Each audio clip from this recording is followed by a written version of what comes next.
1. The opening. The night fear was born, the heat had settled over Rancho Cordova like an unwelcome visitor, oppressive, the kind of lingering warmth that did not belong to a summer night this late. By 2:14 a.m., the air should have cooled, yet it clung stubbornly to the earth, coating every rooftop and blade of grass in a suffocating stillness. The Bennett home, a modest single-story cream-colored ranch tucked between two nearly identical houses on Dawes Street, looked peaceful from the outside. A porch light flickered weakly, moths circling its glow in drunken spirals, unaware of how many eyes watched this quiet street in the growing darkness. Inside, Shelley Bennett exhaled sharply as she pushed the damp sheet away from her legs, frustration buzzing through her veins like static electricity. Sleep had abandoned her hours ago. She had tried every trick, changing positions, flipping the pillow, counting breaths, but each attempt ended with the same sensation,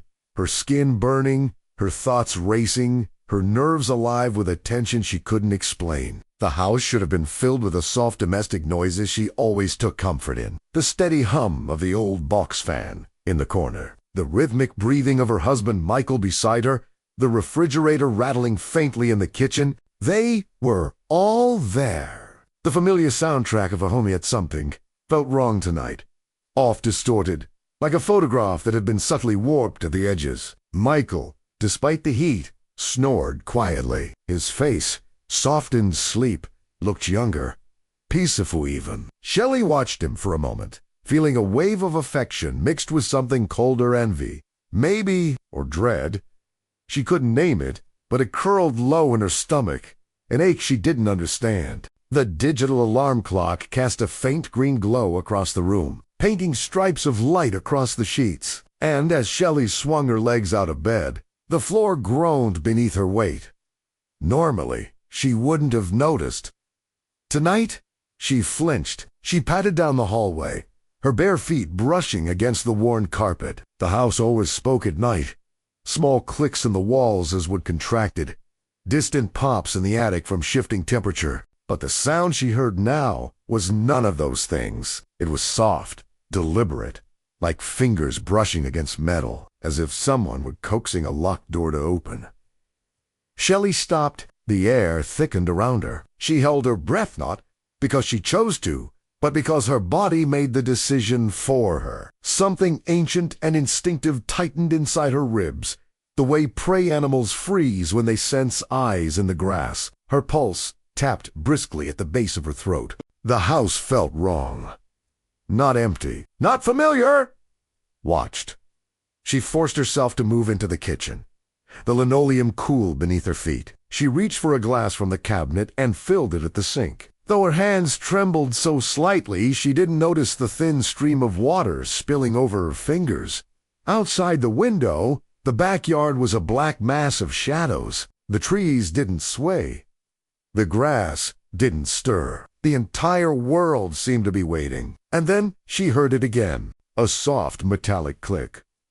Not loud, not forceful, but unmistakably intentional. Shelley's breath caught in her chest, choking her. Her mind tried to rationalize, desperate for a simple answer. A branch tapping the fence, a dog brushing against the screen door, a neighbor coming home late. But she had lived in this house long enough to know every innocent noise it made, and this wasn't one of them. The glass slipped in her hand and clattered against the sink. Michael shot upright in bed at the sound, shouting something unintelligible as his feet hit the floor. He stumbled into the hallway, still groggy, rubbing his eyes. "Shelley," he mumbled, voice thick with sleep. "What happened?" But before she could answer, another sound sliced through the house. This one was louder, closer. Inside. Michael's expression cleared instantly. He looked toward the living room, blinking rapidly as if trying to force his brain to catch up with what his ears already knew. He took one cautious step forward and froze. Something was moving behind the window, a shadow elongated across the thin curtains, sliding with a slow, fluid motion of a creature that knew exactly what it was doing. Shelley's throat sealed shut. Her fingers found Michael's arm, gripping it so tightly he winced. The shadow paused, as if sensing them, then glided out of view. Michael whispered, "Stay behind me." Though terror cracked the words apart, Shelley wanted to run upstairs, outside, anywhere but fear rooted her to the floor. A sound sharp, clean, final came from the window latch. And then he was inside the house. The figure moved with impossible speed. 1 second, the curtain swayed. The next, a man in a tight-fitting mask slipped silently into the living room, merging with the shadows like he belonged to them. His flashlight wasn't held in his hand, but strapped to his wrist, allowing the beam to follow his movements exactly, slicing through darkness with clinical precision. The beam locked onto Shelley first. Then Michael, the intruder, didn't speak. Not immediately. He simply stood there, breathing through the fabric of his mask, steady and controlled. He seemed to occupy the room without effort, as if he had already walked through every inch of it in his mind. Shelley felt small, observed, known. Michael raised his hands instinctively, not in defense, but in surrender. Shelley had never seen her husband look so powerless. He was a mechanic, a physically strong man, always calm, always grounded. But in front of this masked stranger, Michael looked like a terrified child. The intruder took 1 step toward them, the flashlight beam jerking slightly with the motion. He spoke in a voice that was barely above a whisper, yet sharp enough to slice through the room like a blade. "Don't move!" 2 words. Soft, absolute. There was no rage in them, no panic. Only control. Cold, practiced, meticulous control. Shelley felt her legs tremble violently, but she didn't move. Michael swallowed hard, sweat forming on his forehead despite the heat. The intruder moved further into the room, his head turning in small, deliberate motions as if cataloging every detail. The photo frames on the wall, the shape of the furniture, the path to the hallway. Shelley realized with a jolt that he already knew the layout, that he had been here before. Maybe not inside, but watching. He lifted his hand. The flashlight beam snapped onto the hallway behind them. "Turn around," he whispered. They didn't move. He repeated the words. "Slower. More dangerous." Michael trembled as he began to turn.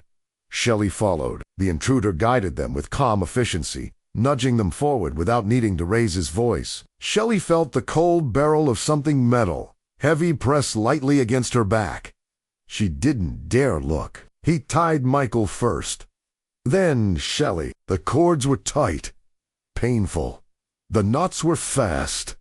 Expert. As he worked, he hummed under his breath, a faint, tuneless sound that made Shelley's skin crawl. It wasn't the hum of someone enjoying himself. It was the hum of someone concentrating, lost in thought, like a craftsman or a surgeon preparing delicate work. It was the sound of someone who had done this before, many, many times. When he finished, he paced the room, pausing occasionally to listen to what Shelley didn't know. The silence of the house, the absence of neighbors, the sound of his own breathing. She realized he wasn't just controlling them, he was controlling the environment. She felt the shift, the subtle transformation of her home into his space. Minutes passed. Maybe more. Shelley couldn't tell time anymore. Everything had melted into a single vibrating thread of fear that pulled tighter with each passing heartbeat. And then, suddenly, he was gone. Not out the door, not through the window, but deeper into the house, into the spaces that belonged to them. Shelley heard drawers opening, objects shifting, papers rustling. The intruder moved with certainty, touching their belongings, invading their privacy, dismantling their sense of safety, piece by piece. Michael tried to speak to comfort her, but the words died behind the gag. Shelley felt tears form, sliding hot down her cheeks. She wanted to scream, but her voice refused to obey. Then the footsteps returned. The masked man stood over them, breathing, watching. For a moment, Shelley thought he might say something, a threat, a demand, anything. But what came next was worse. He didn't speak. He didn't act. He simply tilted his head, studying them with the detached curiosity of someone observing insects pinned beneath glass. He wanted them afraid. He liked them afraid. Shelley felt it then, the knowledge settling heavily, brutally, irrevocably. This man had not chosen them at random. He had studied their home, their routines, their weaknesses. This was not a burglary. This was a hunt, a beginning. California slept that night, unaware that a predator had awakened. A man who slipped through windows like smoke. A man who studied the language of fear with vicious devotion. A man who would return to dozens of homes across the state, leaving behind whispers, broken glass, and lives shattered beyond comprehension. His name would change over the years. The East Area Rapist, the original Night Stalker, the Visalia Ransacker, and finally, the Golden State Killer. But in that moment, as Shelley and Michael Bennett trembled beneath the weight of his silence, California had no name for him, only fear. And fear, in its purest form, is always quiet at first. 2. The community that fell asleep in the mouth of a predator. The sun rose slowly over Rancho Cordova the morning after the attack, as if reluctant to shine on what had happened inside the Bennett home. The neighborhood, a grid of modest post-war houses with neatly trimmed lawns, looked harmless from above rows of beige rooftops and quiet streets that had once represented everything safe about suburban California. But beneath that peaceful exterior, something had shifted. A thin fracture, a tremor under the surface, the sort of change that only becomes obvious after it has already rooted itself too deeply to ignore. Rancho Cordova was not the kind of place where horrors were supposed to happen. It was a place of carports, backyard barbecues, Little League games played under the forgiving glow of the setting sun. A place where families left their doors unlocked, where neighbors borrowed sugar and returned lawnmowers late because time moved lazily across long summer days. A place built on the belief that bad things happen far away in big cities, in crime-ridden neighborhoods, in the pages of newspapers that never mentioned the small corner of Sacramento County. But on that morning in 1976, the illusion broke. Police cars lined the street in front of the Bennett home. Curious neighbors peered from behind curtains or gathered in small clusters along the sidewalk, whispering theories that would mutate into legends, whispered for decades. Shelley Bennett, wrapped in a blanket, sat on the front step with her knees pulled tightly to her chest. Michael stood nearby, pacing with the kind of aimless agitation that has nowhere to direct itself. Officers moved in and out of the house with notebooks, gloves, and quiet voices. Their faces wore expressions Shelley would never forget, confusion threaded with something close to embarrassment, because nothing made sense. There had been no forced entry, no clear footprints, no fingerprints, no signs of struggle. Just a home meticulously invaded by someone who walked like a shadow and planned like a strategist. And this was not a one-off crime. This was not a random break-in. This was the beginning of a pattern that would soon swallow the whole region in paranoia. But the people of Rancho Cordova didn't know that yet. They were still clinging to explanations that made them feel protected. It must have been someone passing through. He probably won't come back. Maybe it was targeted, not random. The words were a way to deflect fear, to push it onto someone else's doorstep. Humans, after all, have always tried to make sense of darkness by believing it belongs to someone else. That it won't knock twice, that it won't stand in their doorway with a mask and flashlight and a whisper sharp enough to carve into memory. Later that day, Shelley's mother drove up from Modesto, her hands shaking on the steering wheel as she parked. She held her daughter so tightly Shelley could hardly breathe. "We'll get through this," she said. Though her voice betrayed her, she glanced nervously at the house, its beige siding, its quiet windows, and for the first time since Shelley had moved out years earlier, she understood that her daughter's home was no longer a safe place. The neighborhood held its breath for days. Front lawns, usually dotted with children's bicycles and sprinklers, remained eerily empty. Doors that had once remained open into the night were now shut before sunset. Locked, checked twice, sometimes 3 times. Fathers who had never worried about danger began sleeping lightly. Mothers who once laughed off warnings now jumped at the sound of the dog barking. Fear drifted over the community like a fog, and that fog thickened when other calls began to trickle into the police station and usual dogs barking at nothing, reports of a prowler creeping through backyards, flashlights moving between fences, windows found open the next morning that had supposedly been shut the night before. For a long time, police dismissed these incidents as the natural overreaction of a frightened community. After all, no one wanted to believe they were being hunted. But in hindsight years later, when the pattern became clear, people realized they had all been witnessing the early movements of a predator mapping his territory. He was studying them. He was learning. Every home, every window, every back gate was a piece of reconnaissance. And while the neighborhood tried to reassure itself with platitudes, the intruder was working, preparing, practicing. He returned to Dawes Street several times over the next few weeks. Residents reported hearing footsteps on gravel well past midnight, or glimpsing a figure darting behind a tree just as they turned on their porch lights. A young woman the streets over swore she heard someone breathing outside her window. But when her father rushed outside with a baseball bat, the yard was empty, the air motionless. At the time, these incidents were chalked up to nerves. But the terrifying truth, was that he was getting closer to perfecting his routine. Every break-in refined his timing. Every window he tested taught him something. Every shadow he hid entrained him to become one. In early July, a family across the neighborhood reported that their sliding glass door had been forced, not violently, but with precision marks left on the frame that didn't match simple prying. The intruder had taken nothing. He had simply moved objects around the house. A photo frame turned around, a shoelace left on the kitchen floor, a bottle cap placed neatly on the master bed. At the time, it seemed bizarre, senseless. Why enter a home only to leave behind small, cryptic signs? But years later, victims would recount similar experiences. It was psychological warfare. Early stage of his ritual. He wanted them on edge. He wanted to control them before he even touched them. He wanted to show them that he could reach them whenever he chose.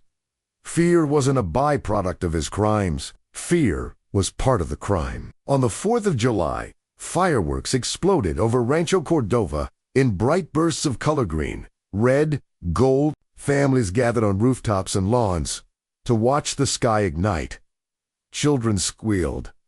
Couples kissed. For a brief moment, everyone felt normal again, wrapped in the illusion of celebration. But several residents later told police that they saw something odd that night, someone standing near the woods behind Dawes Street, barely visible, watching the celebrations without moving. No one approached him. No one called the police. He appeared 4 seconds, then vanished again into the dark. In hindsight, these details formed a chilling constellation. At the time, they felt like isolated stars, small, strange, but meaningless. 2 weeks later, another assault occurred. Same pattern. Same silent entry. Same methodical domination. This time, there were more clues. A rope left behind, a shoelace's signature carefully knotted, a trail of blood that didn't belong to the victim. Police speculated he had slipped, injured himself. But whatever hope that injury might slow him was crushed when 2 more attacks followed within a single month, then 5 more by the end of the year. By then, it became clear. This was not a random criminal. This was a serial offender. A methodical one. A patient one. A man who escalated like a rising tide, quiet at first, then unstoppable. Sacramento County Sheriff's deputies, overwhelmed and understaffed, formed a task force. Officers took statements from terrified victims who described the same masked face, the same whisper, the same flashlight strapped to his wrist. Women who had never met one another described the same ritualistic knots, the same chilling threats, the same deliberate, predatory calm. And the community, once so proud of its friendliness, began dissolving into suspicion. Neighbors watched each other differently. They noticed who walked their dog late at night, who kept their blinds drawn, who had recently installed new locks, who seemed quiet, too tense, too observant. Whispers filled grocery stores, churches, sidewalks. It has to be someone from here. Who else would know the streets so well? What if he watches us during the day? People stopped trusting the landline phone. Too many victims reported receiving strange calls before being attacked. Heavy breathing, silence, a faint clicking sound, like someone connecting and disconnecting a wire. Parents held their children a little tighter. Husbands double-checked locks before bed, then triple-checked them. The hardware store sold out of deadbolts. Gun shops saw increases in sales. Even the calmest residents bought timers for their lamps, hoping to give the illusion that someone was always awake. And through it all, the intruder kept moving jam-bothered, undeterred, studying, learning, perfecting. By autumn, newspapers had picked up the story. The media named him the East Area Rapist. The name spread like wildfire, attaching itself to the region like a curse. Headlines ran in bold, panicked letters. Police held press conferences, pleading for vigilance. Patrol cars cruised neighborhoods long after dark, their sirens quiet, but their presence unmistakable. Despite this, the intruder continued to slip between homes like smoke. He escaped dragnet operations. He outran officers. He crawled through drainage canals, vaulted fences in seconds, and disappeared into backyards where dogs mysteriously never barked. He seemed to anticipate police strategies before they were implemented. Some investigators suspected he had law enforcement training. Others feared he simply enjoyed studying them, the way he studied everyone else. Victims began describing the same chilling detail. He talked to himself during the attacks, not clearly, never fully coherent, but fragments of muttered words, sometimes repeating, sometimes contradicting themselves, like internal arguments spilling into the open. At first, officers thought it might be psychological manipulation. Later, they realized it was something deeper, an indicator of a mind fractured into compartments, all working together toward the same violent purpose. As the attacks mounted, the community shifted from fear to exhaustion. People no longer asked, "Could this happen to us?" They began asking, "When?" Yet beneath the fear, denials still lingered.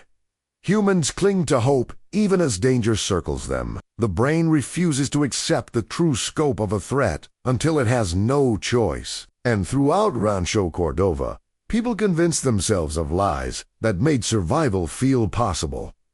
He won't come to *my* street. He only attacks couples. He only attacks single women. He only strikes homes with open fields behind them. He only hits houses near schools. He only enters through sliding glass doors. He won't return to the same area.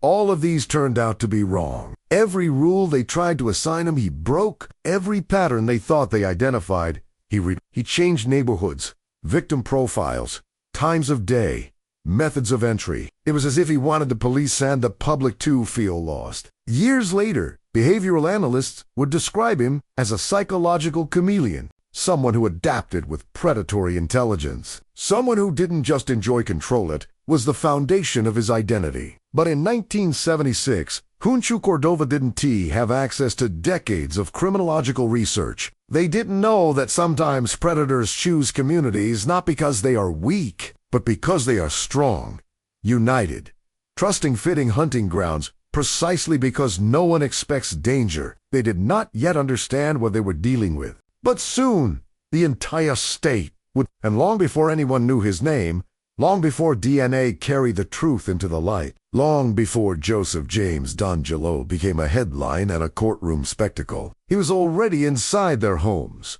their fears, their routines, already watching, already planning, already evolving, because the man who would one day be unmasked as the Golden State Killer did not arrive fully formed. He grew in the shadows of these early attacks, nurtured by the terror he created. Every victim, every house, every neighborhood, there were steps on a path leading toward something darker, something that would stretch across decades and counties, leaving scars on cities that might never fully heal. And it started here, in a small community that once believed it was safe. A community that fell asleep unaware that a predator had settled into its bones. A community that would soon learn He was not done. Not even close. 3. The evolution of a shadow. How the predator perfected his method. The autumn air in Sacramento County carried a peculiar heaviness that year. By late 1976, the East Area Rapist had not yet become a headline. Monstered, the name, still felt like an exaggeration to some residents. A label used by newspapers to sell fear. But to the detectives studying his escalating trail of terror, to the victims living with the echo of his whisper in their homes, and to the families whose peaceful nights had shattered into fragments of trauma, there was no doubt something far worse than a neighborhood prowler had rooted itself in their community. What most people didn't understand when they couldn't understand was that they weren't dealing with a man who simply committed crimes. They were dealing with a creature of evil, a predator who learned, who adjusted, who refined himself with every life he invaded. He was building a system, a ritual, a choreography of terror. And by the time the community realized this, he was already miles ahead. The early break-ins.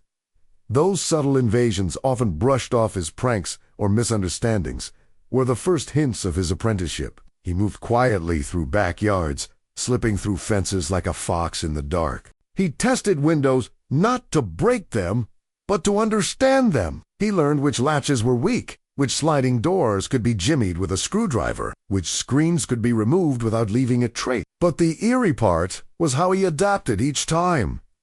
Every near mistake became an improvement. Every house taught him something new. He learned which dogs barked and which didn't. He learned the rhythms of nightly traffic. He learned which families stayed up late and which drifted to sleep by 10. He learned the patterns of porch lights, the sound of distant freeway hum, the difference between a house settling and footsteps on carpet. And then he learned the art of psychological intrusion. Victims reported returning home to find objects moved ever so slightly, sewers angled differently, drawers cracked open, jewelry missing, then mysteriously returned. A detail most people only whispered about came from a woman who swore she found a single shoelace neatly draped over her bedroom doorknob. Police dismissed it at the time, but later, that same type of shoelace would become one of his trademarks. He left them as warnings, or breadcrumb tests, or perhaps simply to feel their fear vibrating through the walls of their homes long after he had gone. Because fear wasn't the byproduct of his crimes. Fear was the asterisk fuel. As 1977 approached, the attacker grew bolder. He began with single women, young professionals, recent divorcees, students renting rooms in quiet. But even then, his approach was distinct. He never burst in recklessly. He never relied on brute force alone. His entrances were surgical, his silence deliberate. One victim described waking up to the faintest sound like someone brushing dust off a countertop. She said she dismissed it as a dream. Minutes later, a beam of light slid across her closed eyelids, and she opened them to see a masked man standing at the foot of her bed. The flashlight, strapped to his wrist, hovered like an unblinking eye. When she screamed, he did not run. He whispered, "Shut up." It wasn't loud. It wasn't emotional. It wasn't even angry. It was precise, clinical, almost bored. She said later that the whisper terrified her more than a shout ever could. It was the whisper of someone who already believed he owned the room. One of the earliest lessons investigators learned was that he planned every second, not just hours before the attack, but even weeks in advance. Neighbors reported strange occurrences long before assaults took place. Windows left open that had been closed, screen doors removed and placed gently on the ground. Phone lines cut days before an attack house is found unlocked despite the owners being careful in one particularly chilling case. A family returned from vacation to find their house disturbed, but nothing stolen. Days later, they discovered evidence that someone had lived in their attic, undetected, watching them from above. When police responded, they found footprints in the insulation, a small indentation in the wooden beams, candy wrappers, a discarded water bottle. Someone had used their home as a staging ground. He waited, watched, listened. He had prepared. Asterisk, asterisk, asterisk. Every detective assigned to the task force would later say the same thing. The East Area rapist was never improvising. He was executing a sequence, rehearsed over and over, until it resembled a ritual. The moment he entered a home, he moved with calculated precision.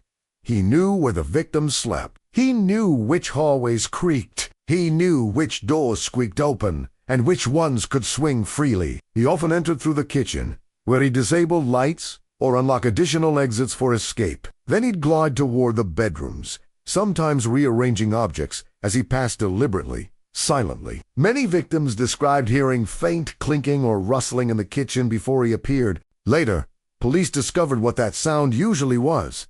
He was preparing plates, cups, or bowls.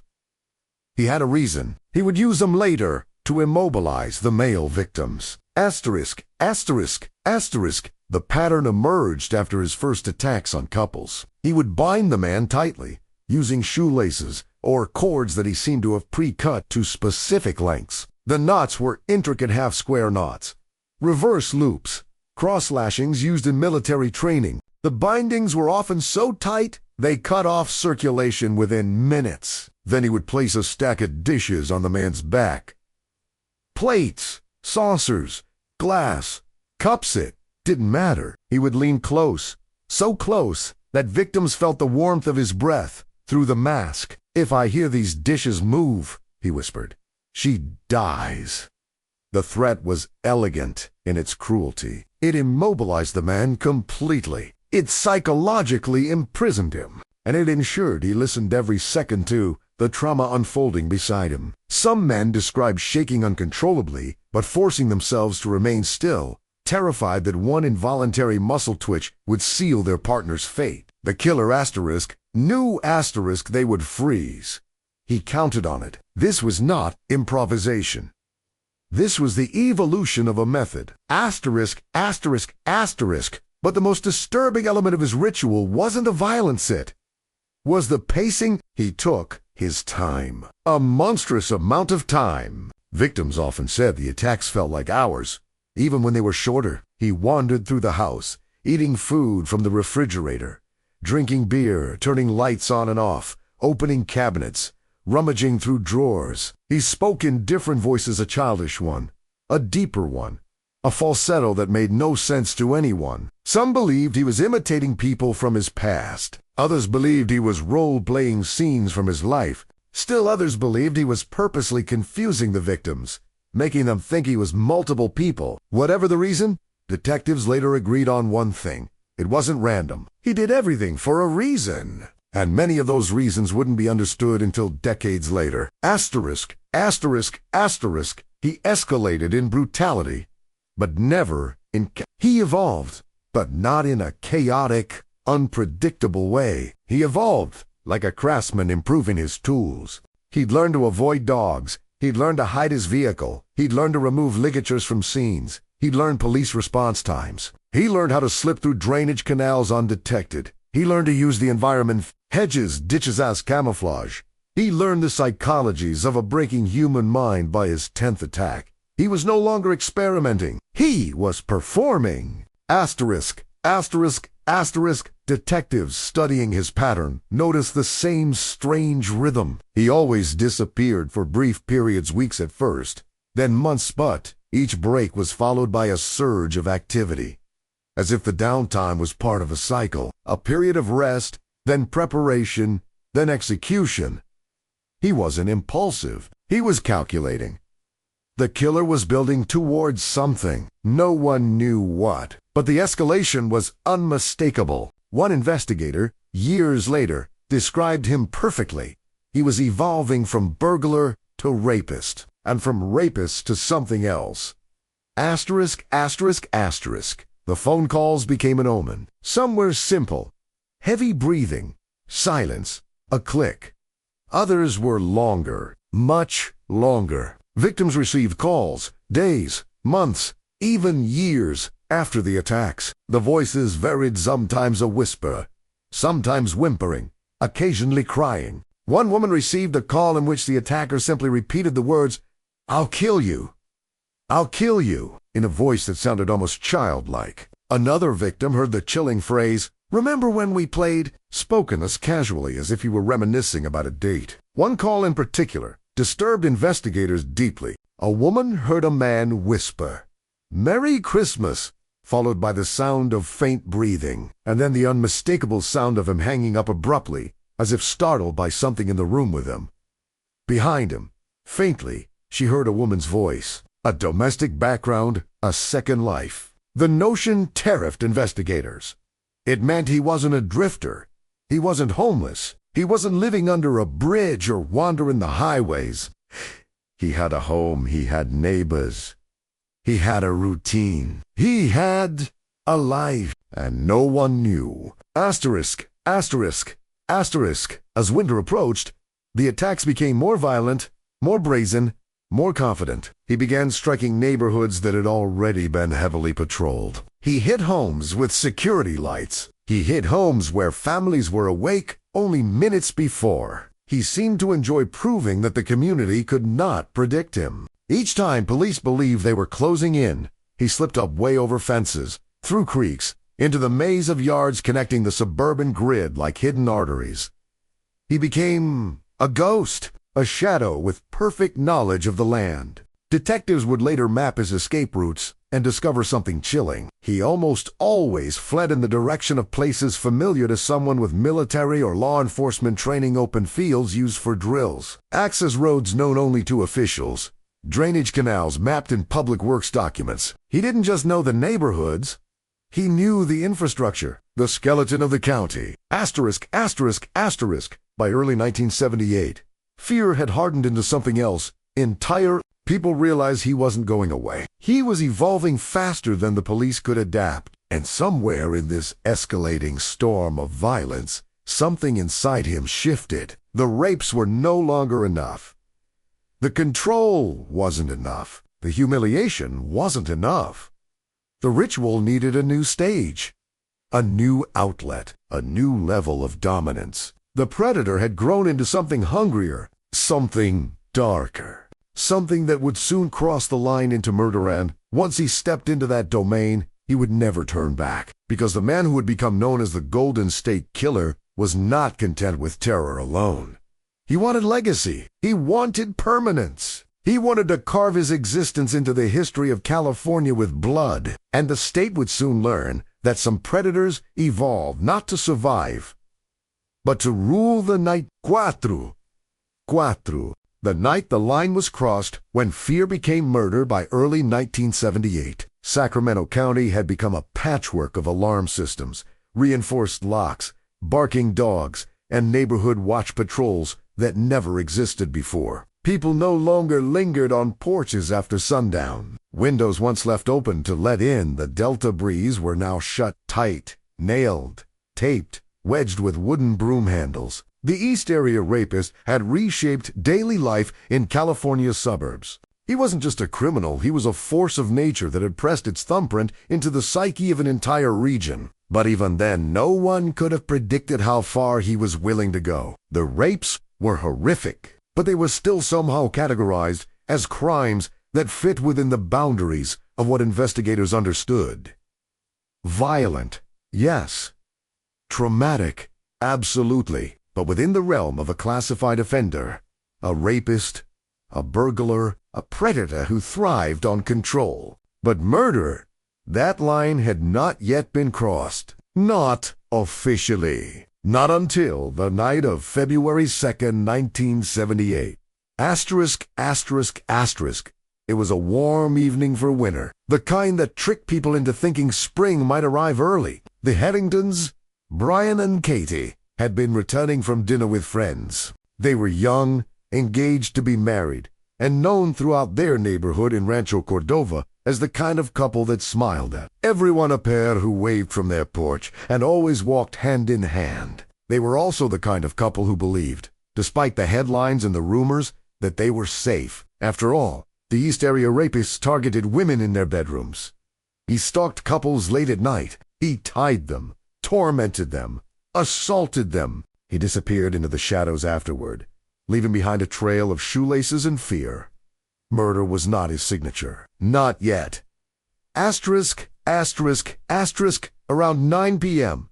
The Harringtons parked their car in the garage. Neighbors nearby heard the usual sounds, doors closing, laughter drifting faintly through the cool air, footsteps crossing the driveway.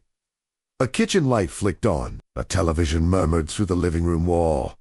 Everything seemed normal, but somewhere between 9:30 and 10 p.m., that normalcy fractured. A scream, short, sharp, cut abruptly pierced the quiet street. A dog began barking 2 houses down, frantic and insistent. A porch light snapped on, but no one called the police. Not yet. They would later say they thought it was an argument, a television, kids fooling around. Because when you live in a nightmare long enough, the brain starts begging for rational explanations, even when the truth is clawing at your front door. The next morning, the Harringtons' bodies were discovered by a neighbor who noticed their garage still open. The scene was brutal, not chaotic or frenzied, but controlled, precise, methodical. Brian and Katie had both been There were signs of forced binding. Plates placed strategically, ligatures left at the scene, abandoned as if they had been used and discarded. But the biggest clue was not what the killer left behind. It was what he didn't do. Katie had not been sexually assaulted. Investigators froze. This was a violent double homicide. It bore echoes of the East Area Rapist. The methodical entry, the use of bindings, the control of the victims, the pacing, the psychological dominance. And yet, the absence of sexual assault made detectives hesitate. Could the East Area Rapist escalate to murder while abandoning his signature? Or, more chillingly, had he discovered something he liked even more? Asterisk, asterisk, asterisk. The Harrington murders would later be confirmed as one of the Golden State Killer's earliest double homicides. But at the time, detectives were split, 2 bodies battered, bound, left with a level of cold precision that suggested planning, not rage. It didn't look like a burglary gone wrong. It didn't look like a lover's quarrel. It didn't look like anything they'd seen before, except, faintly, the ritualistic traces of the East Area Rapist's work. But no one wanted to accept it. If the East Area Rapist had begun killing, then the fragile sense of control Sacramento County was clinging to would crumble instantly. Asterisk, asterisk, asterisk. Fear intensified in the weeks that followed. Every creak at night sent residents running to windows. Every bark from a neighborhood dog set off a chain reaction of lights flicking on up and down the block. Police patrols were doubled. Volunteers flooded neighborhood watch programs. Gun sales skyrocketed. And yet, the killer continued evolving. He began experimenting with new weaponry, knives, blunt instruments, items found within the home. This was significant, far more than police realized at the time. Most killers rely on personal weapons brought from outside. It ties them to their crimes. It increases risk. It reveals their patterns. But the East Area Rapist adapted. He used whatever he found inside. This made him harder to track, harder to predict, and far more dangerous. Investigators noticed another development. He was becoming territorial. His attacks began forming clusters, pockets of violence, concentrated in neighborhoods where he had previously prowled, and when police increased patrols, he didn't retreat. He shifted, moved sideways, into cities unprepared for him. The psychological message was clear. He was not running from them. He was circling them. Asterisk, asterisk, asterisk. In June 1978, the killer struck again. This time, the victims were Rod and Helen, a couple in their late 30s, living in a quiet Carmichael neighborhood. Their home was larger than most of his previous targets. Their routines were different. They were older. But none of that mattered. He had already crossed the threshold into murder. Now, he was refining it the same way he had refined burglary, stalking, and assault. Neighbors reported sounds around midnight, muffled thumps, something crashing against a wall. A man's voice shouting briefly, a woman screaming. But the noises stopped quickly. swallowed by silence. When police arrived the next morning after a call from a coworker concerned about Helen not showing up to her job, they found a scene even colder, more calculated than the Harrington murders. Rod and Helen had been tied using multiple ligatures. The knots were identical to those found in earlier rape cases. The attacker had turned photos faced. He had eaten in the kitchen. He had moved objects around the house. And once again, the killings were methodical, new sexual assault. But there were unmistakable traces of the same predator. Still, police clung to hope. Many insisted the murders were unrelated. It was easier to believe that Sacramento had both a rapist asterisk and asterisk a murderer than to accept that one man had merged both roles into a single, evolving force. Denial is one of humanity's oldest defenses, but denial can't stop a monster who has learned to enjoy escalation. Asterisk, asterisk, asterisk. By the end of 1978, his behavior shifted yet again. He started taunting the police. Phone calls became bolder. He whispered, threats like a ghost slipping through telephone wires. One call, later traced to a payphone, captured him snarling into the receiver. "You will never catch me." Another was directed at a victim years after her attack. He whispered, "I'm going to kill you." He said it calmly, almost conversationally, as if discussing the weather. Another victim received a call where he repeated two words over and over: "I hate you." But the most chilling call of the era came near Christmas, 1977, when a woman answered her phone and heard him breathing slow, heavy, controlled. Then he whispered, "Merry Christmas." Minutes later, the phone rang again. This time, he didn't speak. He only breathed.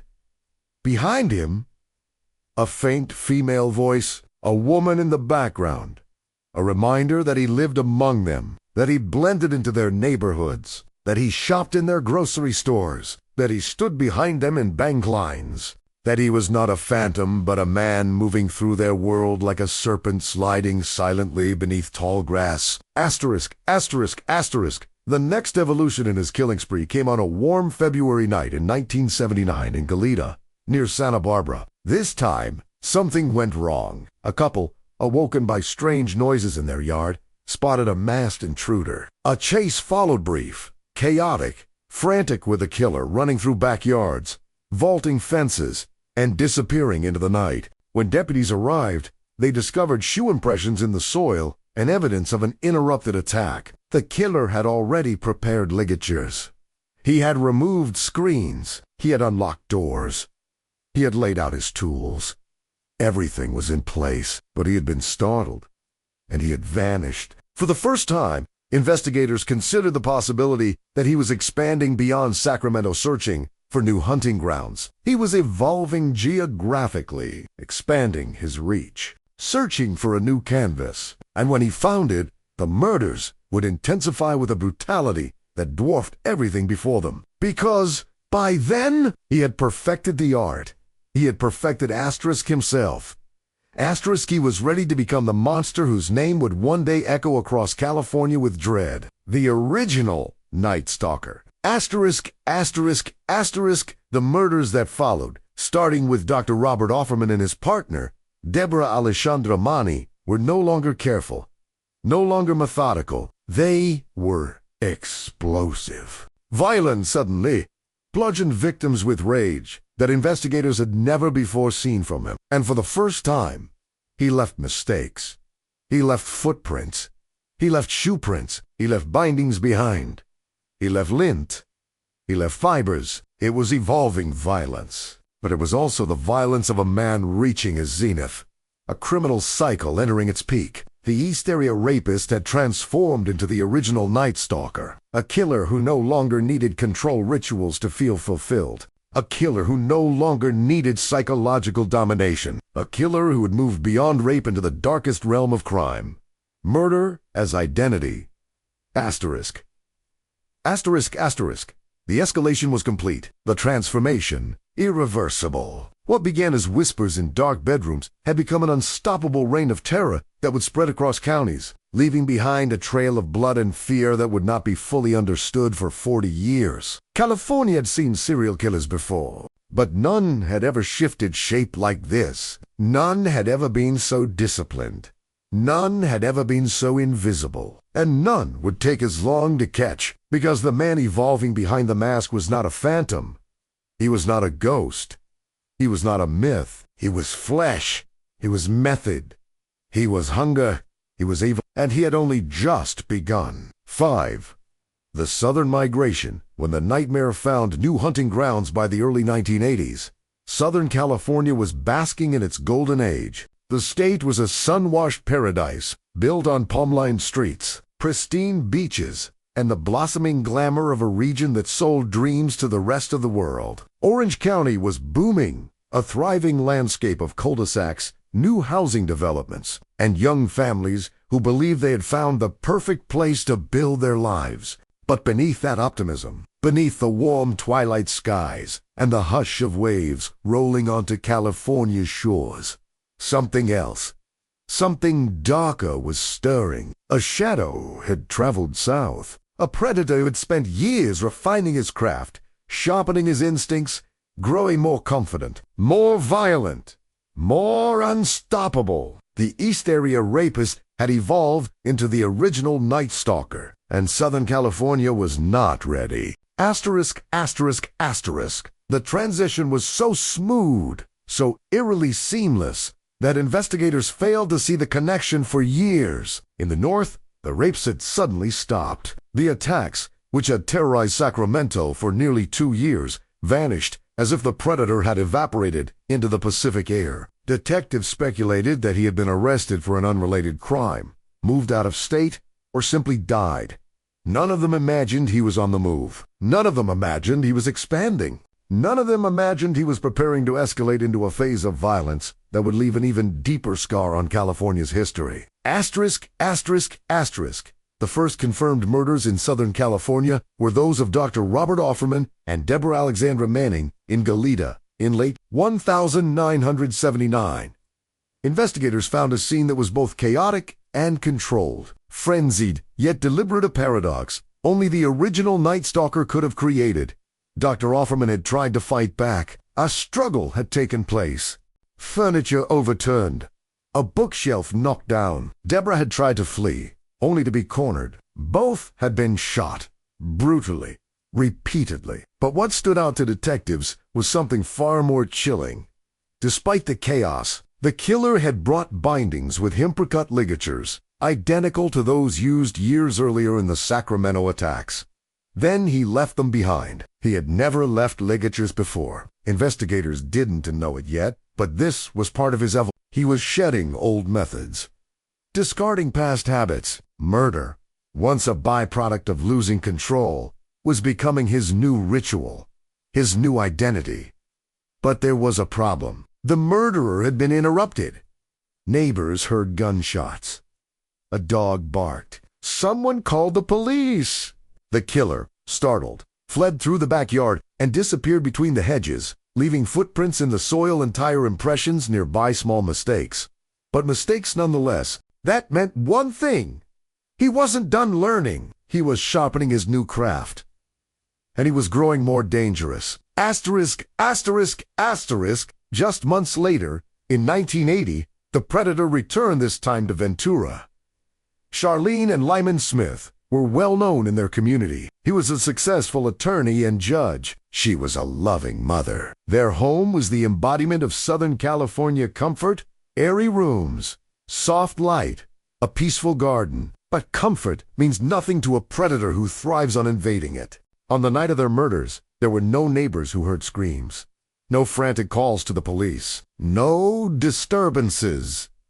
What investigators found the next morning was a scene that made even the most seasoned detectives recoil. Both Charlene and Lyman had been bludgeoned to death. Their bodies were bound with a rare nautical knot. Not so specific that detectives initially believed the killer might be a sailor or someone with maritime training. The ropes were so tightly fastened that it took officers several minutes to free the victims. And then there was the strangest detail of all. The bindings were not made from shoelaces or cords brought by the killer. They were made from drapery cord ripped from inside the house. The evolution was becoming clear. He no longer needed to prepare. He no longer needed to bring his tools. He had transcended his old rituals. He could improvise with the same level of control, he was becoming a master of adapting the environment to his will. Asterisk, asterisk, asterisk. Fear spread through Ventura like a slow-burning wildfire. People began checking on each other more often, locking up before sunset, organizing informal watch groups, but it was no use. The predator was watching them, too. He prowled backyards at night. He peered through sliding glass doors. He slipped between houses like a phantom that never disturbed a single leaf. Homeowners reported strange signs.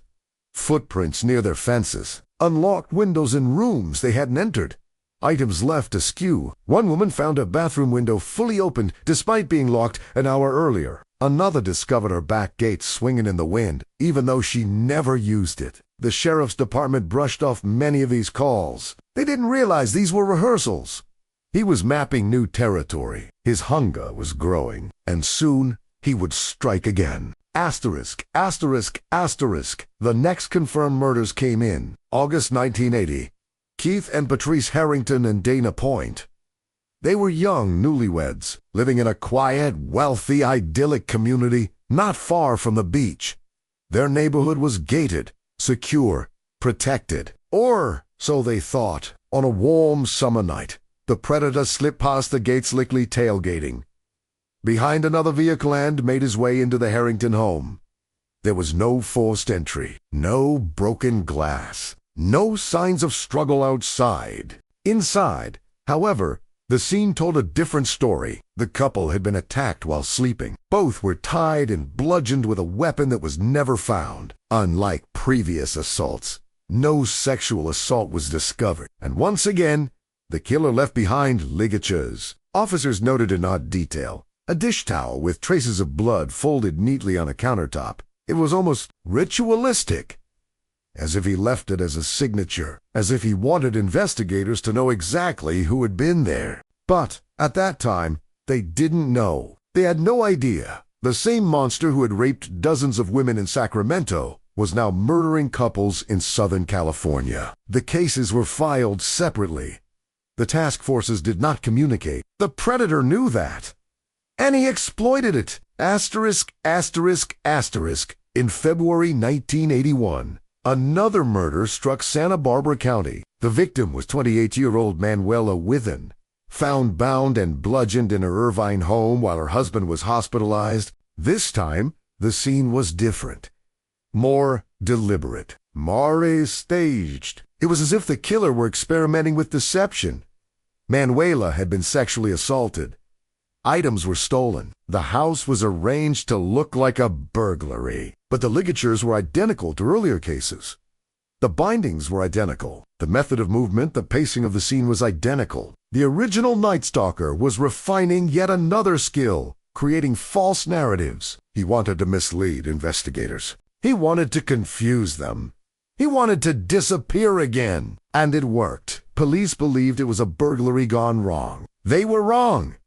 Asterisk, asterisk, asterisk. The murders continued. In 1986, the predator struck one final time, his most personal, most savage, most haunting attack. Janelle Cruz, an 18-year-old student living in Irvine, was alone in her home while her family She was vibrant, kind-hearted, filled with the innocence of someone who believed the world still held more good than evil. But the killer had been watching. He slipped into her home silently, brutally assaulting and bludgeoning her to death. The scene was violent on a level that investigators had never witnessed before in his crimes. It was rage.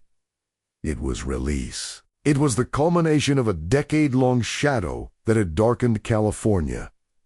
And then he vanished. After the murder of Janelle Cruz, the original Night Stalker disappeared from recorded history. No more creamies. No more calls. No more sightings. It was as if he dissolved into the air. Some believed he died. Some believed he was in prison. Some believed he moved to another state and resumed under a different persona. But the truth would remain hidden for decades. Asterisk, asterisk, asterisk. Meanwhile, in law enforcement offices across California, detectives began to connect the dots. Lab analysts discovered identical DNA markers between the Southern California murders.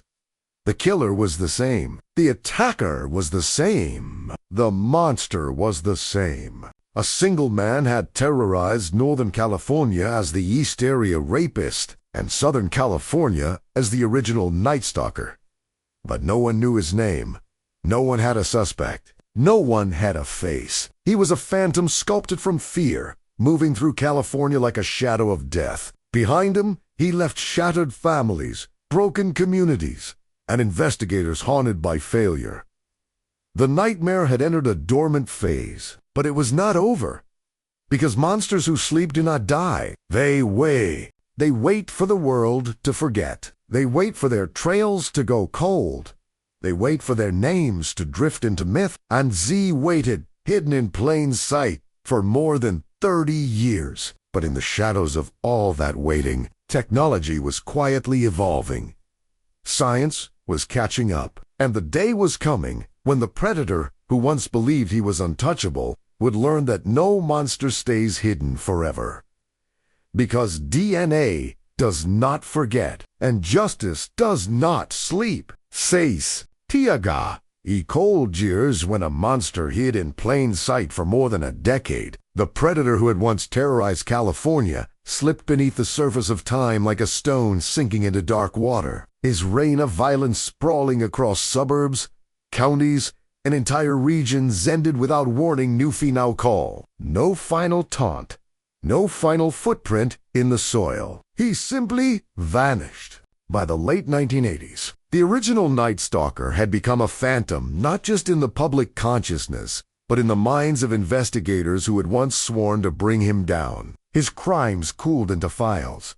His evidence slid into storage lockers. His name, if he ever truly had one, became another unsolved line in the long ledger of American crime. But the silence did not mean absence. The silence was camouflage. Throughout the 1990s, detectives revisited the case periodically, not because new leads appeared, but because the brutality of the crimes refused to fade. Retired officers still woke in the night, remembering the ligatures, the bindings, the scenes that made even veterans of homicide squads feel sick. Younger detectives inherited the files like cursed heirlooms, thick binders of terror wrapped in manila folders. But no matter how many times they studied the evidence, the monster always slipped through their fingers. There was no fingerprint match, no eyewitness, no confession, no traceable weapon, no vehicle, no face. The killer had moved with precision so absolute that investigators often wondered if they were hunting someone trained for this, someone military, someone law enforcement. Someone who knew how to erase himself from every scene. And the truth. They were right. But they wouldn't know that for decades. Asterisk, asterisk, asterisk for the families. The cold years were an era of suspended grief. Parents of victims aged rapidly, their faces lined with questions that had no answers. Children grew up without mothers, without fathers, with only fragments of memories and boxers of old photographs. Some families relocated, unable to bear the sight of the homes that had become crime scenes. Others stayed believing that leaving meant surrendering the past. Birthdays passed without celebration. Anniversaries became painful echoes rather than milestones of love. Holidays were marked not by joy, but by empty chairs. Meanwhile, the killer lived his life. He went grocery shopping. He mowed his lawn. He drove through neighborhoods unrecognized. He celebrated birthdays. He celebrated holidays. He walked through California as an ordinary man. The world saw a husband, a father, a neighbor, a coworker. But beneath this mask of normalcy, the predator remained intact-toiled, waiting, tasting the silence of anonymity. For years, he maintained this double life with terrifying ease. Asterisk, asterisk, asterisk, in 1994, something extraordinary happened. A breakthrough. A revolution. DNA technology became reliable. For the first time in history, investigators could connect crimes across cities, counties, and decades with a level of certainty that had once been impossible. The Ventura County Sheriff's Department began reviewing evidence from the Smith and Harrington cases using the new methods. Analysts compared samples with those from the Withen case, then with the Cruz case. The results were undeniable. The same man had killed all of them. A serial killer had been operating in Southern California throughout the early 1980s. This wasn't surprising. What was shocking came next. Sacramento detectives, curious about possible links, requested comparison with evidence from old sexual assault kits tied to the East Area rapist. For years, people had speculated that the original Night Stalker and the East Area rapist might be the same person. Their methods, pacing, and psychological signatures bore eerie similarities. But speculation wasn't proof until DNA said otherwise. When the results came back, analysts stared at the match in disbelief. The crimes hundreds of miles apart, years apart, committed under different monikers, were now united by science. The East Area rapists and the original Night Stalker were the same man. The monster had two faces, two regions, two identities, two reigns of terror. A single predator had haunted California, north and south, for over a decade. Investigators were stunned. A killer who had raped more than 50 women. A killer who had murdered at least a dozen people. A killer who had vanished for years. They were all the same man, but DNA did not reveal his name. The phantom still had no face. Asterisk, asterisk, asterisk. In 2001, the case received a new Title I that would unify the crimes and become infamous across America.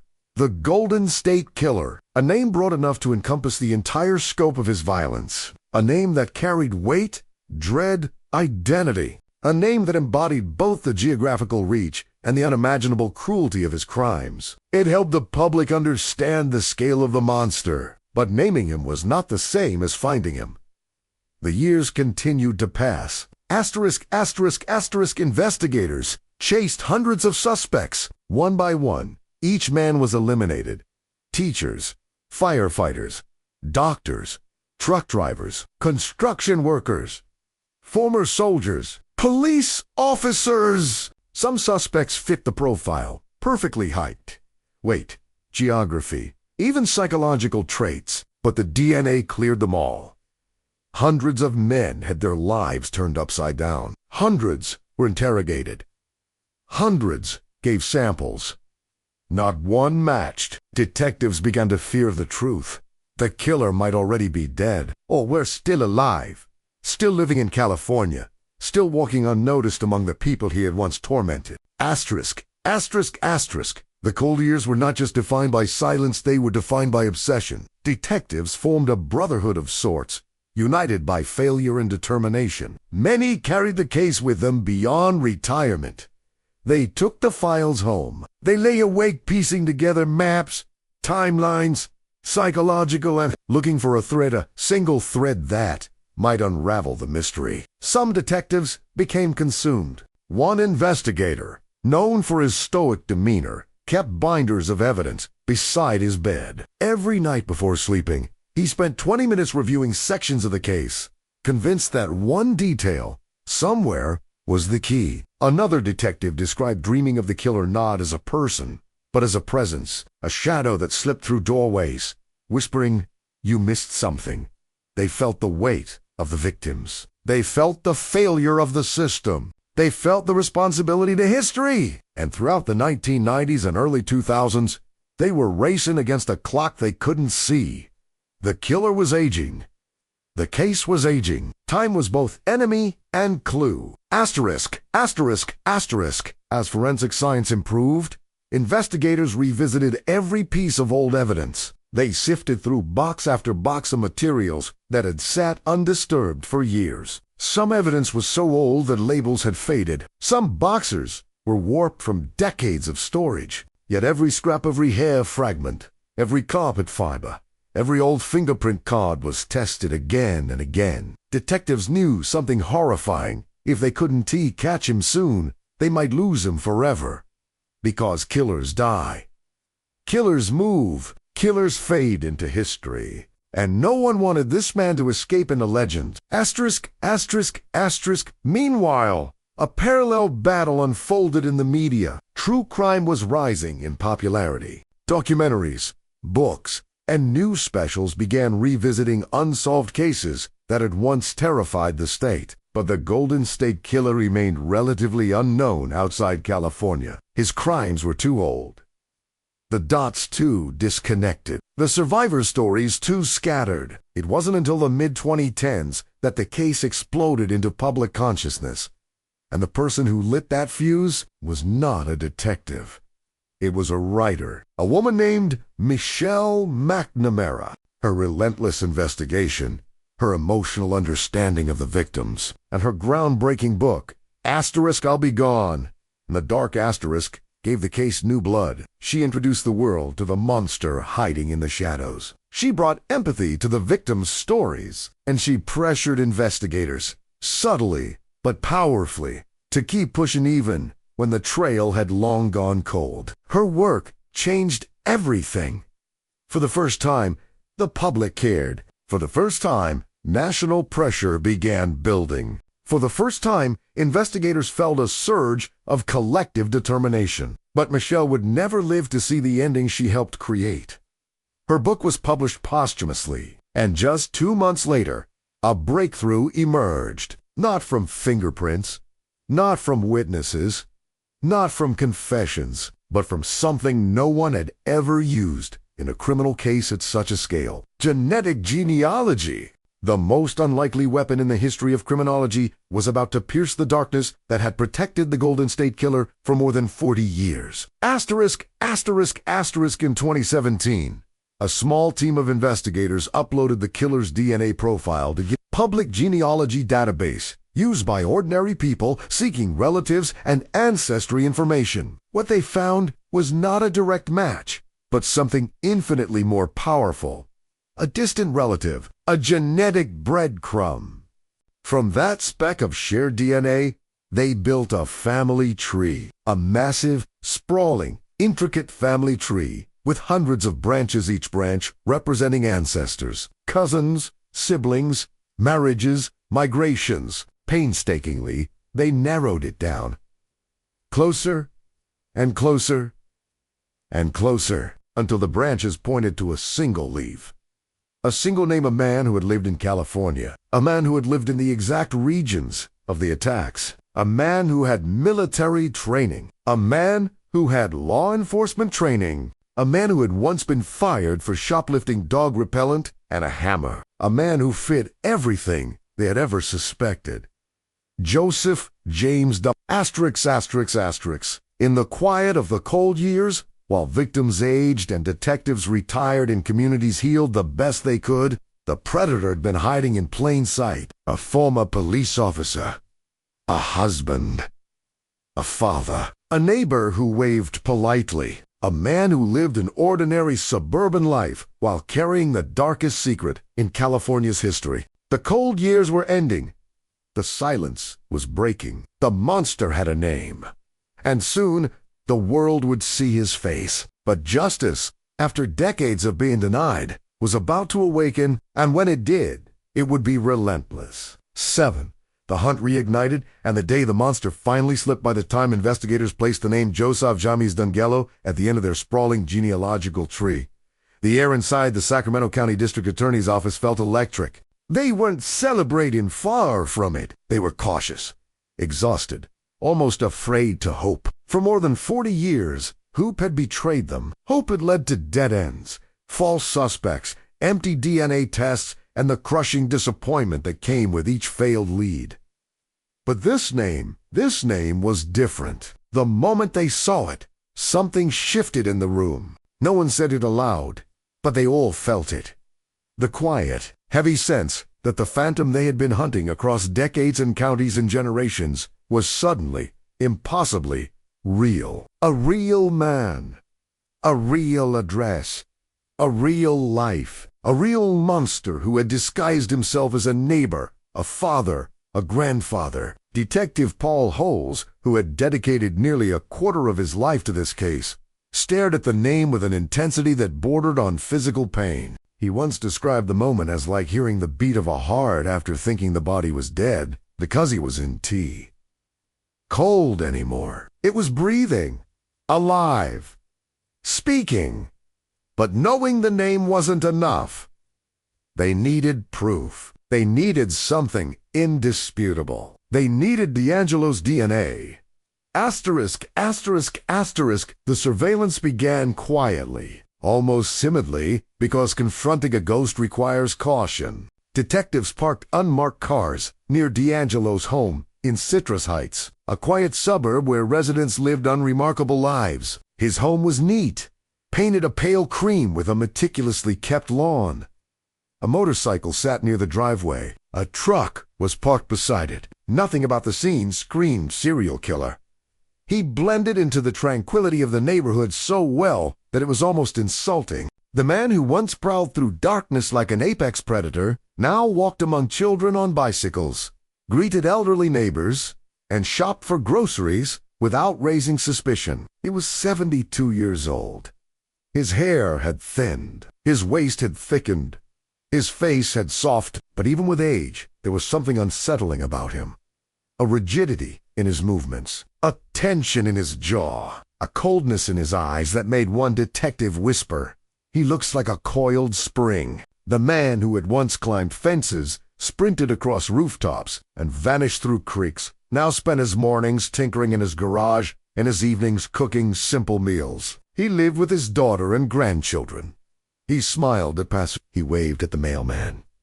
He was ordinary, and that ordinariness was horrifying. Asterisk, asterisk, asterisk. Getting the DNA sample required passions and luck.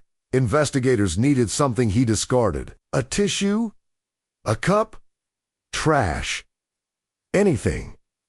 They watched him for days. He barely left the house.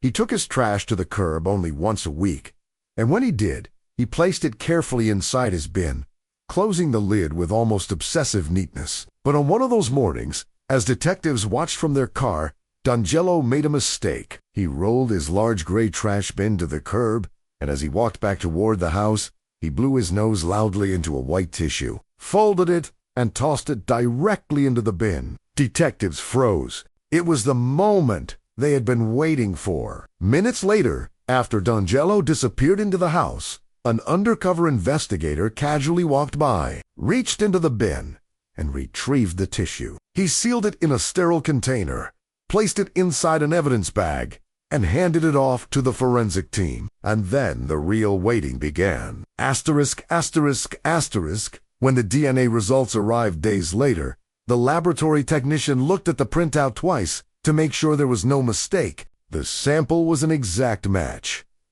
Not partial, not close. Exact. The Golden State Killer, the East Area Rapist, the original Night Stalker, the Visalia Ransacker. They were all the same man. And his name was Joseph James Dahl. Detectives who had spent their careers being haunted by this case sat in stunned silence. Some cried quietly, some leaned back in their chairs, hands shaking with the overwhelming weight of the discovery. Some just stared at the printout, hardly believing that the phantom who had tormented them for most of their adult lives was finally cornered. The monster was real, and they had his DNA. Asterisk, asterisk, asterisk. The arrest was planned with military precision. They could not risk him slipping away. They could not risk him arming himself. After all, he had once been a police officer. He had training. He had weapons. And monsters don't mellow with age. They wait. On April 24, 2018, the streets of Citrus Heights looked peaceful. Blue skies, birds, children's bicycles, sprinklers watering lawns. The kind of ordinary day that California is famous for. Unmarked vehicles rolled quietly toward D'Angelo's house. Detectives stepped out. Their boots touched pavement silently. Their movements were coordinated, rehearsed. No one spoke. No radios crackled. Every detail was under strict control. D'Angelo was in his garage, fiddling with something near his motorcycle. He didn't look up when the detectives approached. He didn't notice the shadows closing in. One detective stepped forward, voice calm. "Joseph James You're under arrest." For the first time in decades, the predator froze. The screwdriver in his hand slipped and clattered onto the concrete. He turned slowly, eyes narrowing, jaw tightening, as if he were calculating the distance to the door, the feasibility of escape, the odds of survival. But he wasn't the agile 20-something predator anymore. He was 72. His knees creaked, his breath hitched, his body no longer obeyed the commands of the monster inside him. Detectives watched as his human mask cracked for a split second. His face contorted into something cold, something hateful, something that flashed like lightning behind his eyes. A detective later said, "For just a moment, I saw the real him. It was the same rage that had once hunted through darkened suburbs, the same rage that had tied knots with surgical precision, the same rage that had whispered threats into trembling ears. But it was just a flicker. Then, just as quickly, it disappeared." He lifted his hands, and he surrendered. California's most elusive killer was finally in custody. **** news spread like wildfire. Reporters stormed the neighborhood. Helicopters hovered overhead. Microphones filled the street. Neighbors watched in disbelief as officers hauled the man they knew as Joe, the quiet, grouchy retiree who yelled at people for walking their dogs too close to his lawn, into custody. Some neighbors cried. Some felt sick. Some refused to believe it. But when the charges were rape, murder, burglary, kidnapping, there was no doubt left. The world finally had a name for the monster, and the families, after decades of torment, finally had a face that was unremarkable, average, plain, forgettable. And that was the most chilling detail of all. The Golden State Killer had been hiding behind the mask of normalcy all along. Asterisk, asterisk, asterisk. The interrogation began immediately, but Dungello said little. He muttered. He rambled. He complained about being treated unfairly. He cried. He acted confused. He claimed a voice inside him. Jerry made him do terrible things. Investigators saw through it instantly. It was an act. A performance by a man who had spent his life controlling narratives, controlling victims, controlling the darkness. But now he was no longer in control, and the truth had finally caught him. Asterisk, asterisk, asterisk. In the days that followed, old detectives came out of retirement to witness the arrest firsthand. Some drove hours. Others boarded planes. They had chased this man for decades, often losing sleep, often sacrificing family time, often losing pieces of themselves in the process, seeing him in handcuffs, seeing him shackled, seeing him no longer the phantom but a fragile, aging man. It was surreal. Many said it felt like watching a ghost become flesh.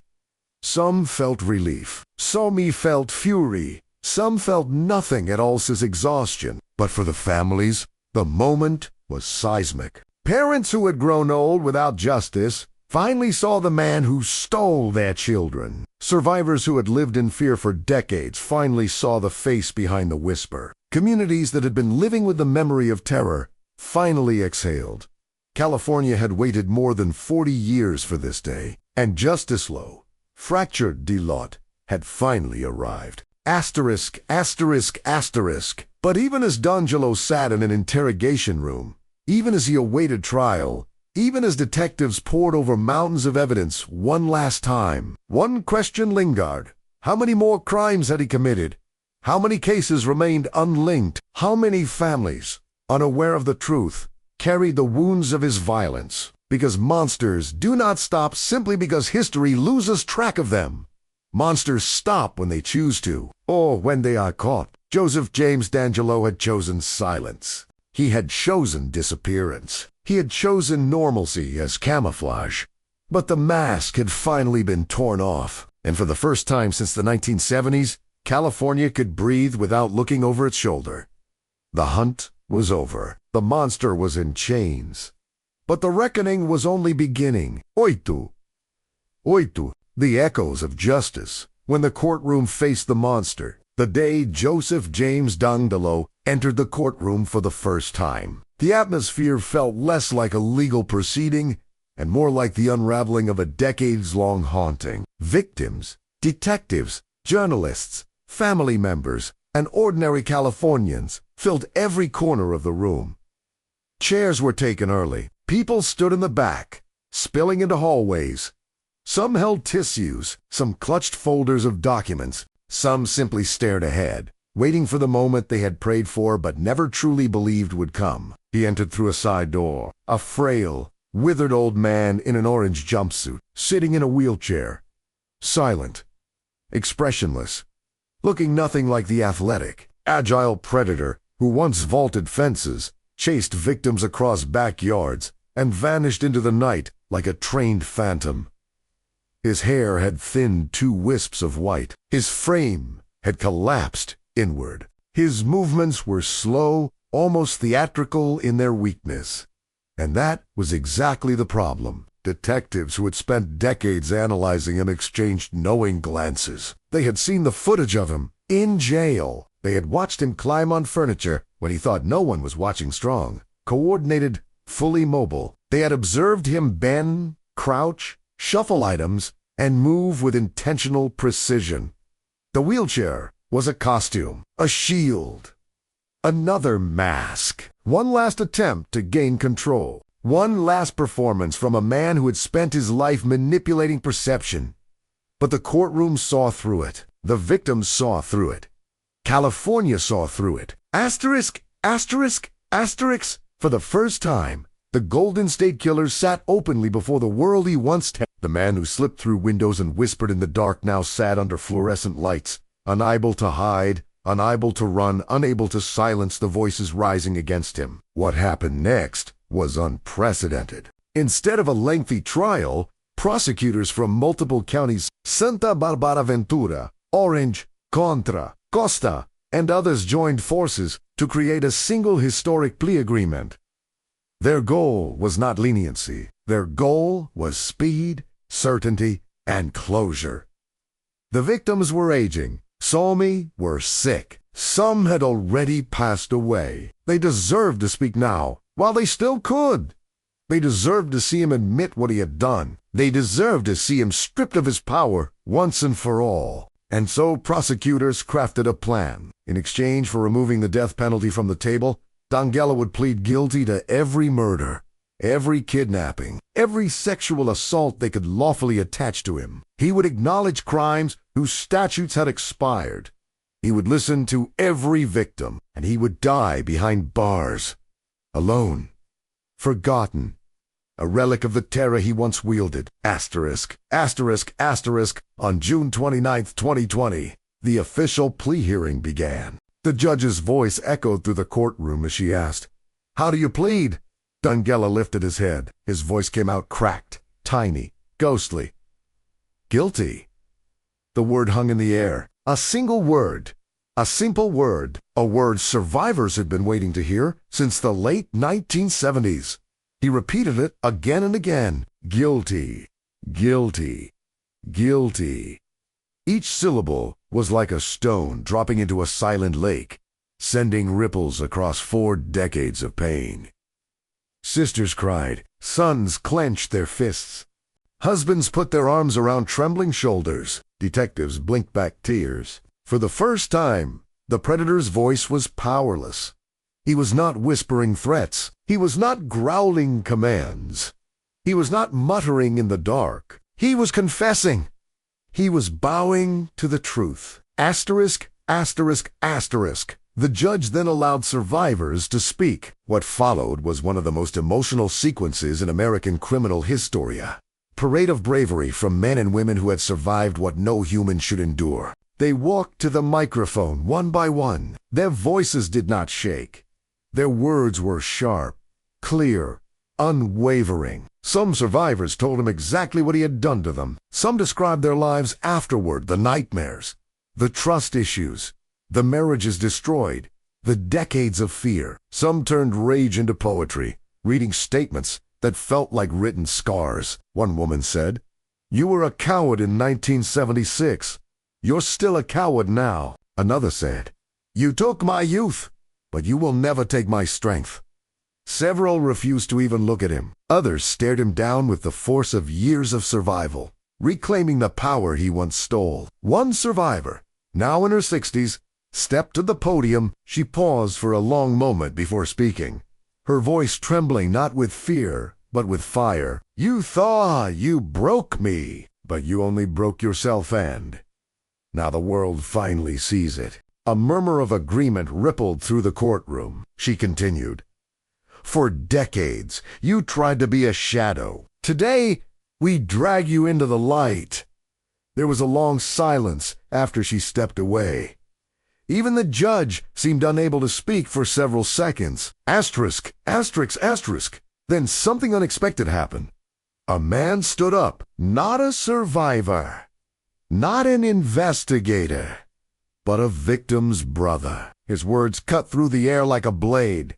"The day you killed my sister was the day you sentenced yourself to this moment. Remember that!" He stared at Dungalalong, unblinking, unmoving. And for the first time, observers noticed D'Angelo's composure break. His eyes darted downward. His shoulders tightened. The mask cracked. The predator had become prey. Asterisk, asterisk, asterisk. During the next 3 days, more than 100 survivors, relatives, and friends addressed the court. Their voices formed a collective storm hurt, rage, resilience, mourning, triumph. Some voices trembled. Some thundered.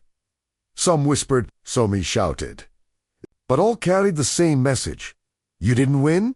And that message echoed louder than any of his crimes. Asterisk, asterisk, asterisk. When the impact statements ended, it was time for sentencing. Judge Michael Boma stared directly at Her voice was calm, controlled, resolute.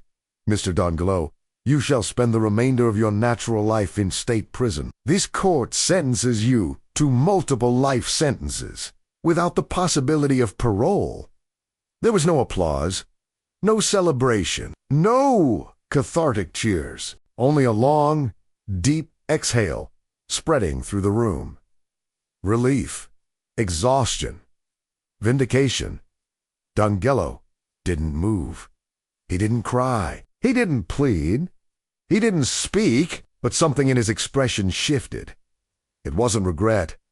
It wasn't remorse. It was the realization that for the first time in his life, he had no power left. He wasn't the shadow anymore.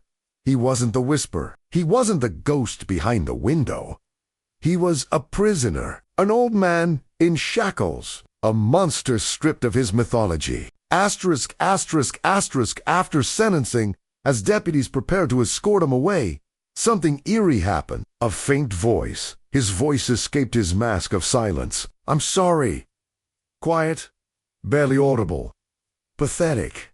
A whisper that mimicked the same breathy tone he once used to torment his victims. But no one believed it. Not the survivors, not the families, not the investigators. His remorse was as hollow as the darkness he once hid in. It was not an apology. It was the last twitch of a dying ego. "Nothing, Marty." Asterisk, asterisk, asterisk. When Dongalo was finally escorted out of the courtroom, shackled and surrounded, several survivors stood. They did not shout. They did not jeer. They did not cry. They simply watched him go.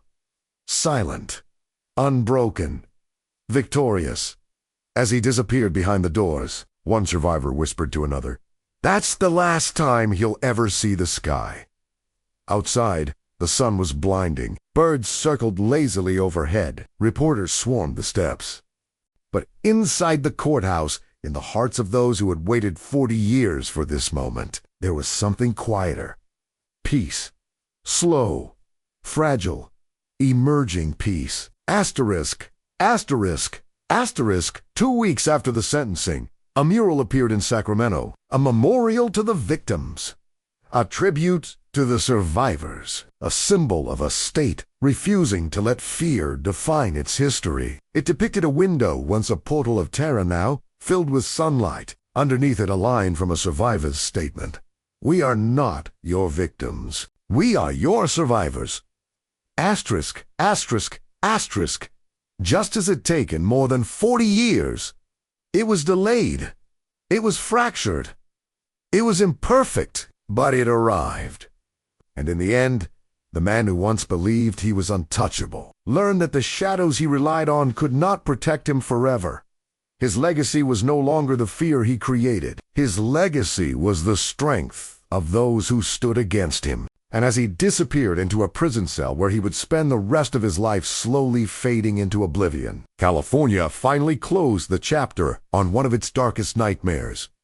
Justice had spoken, and the echoes of that justice will never fade. 9.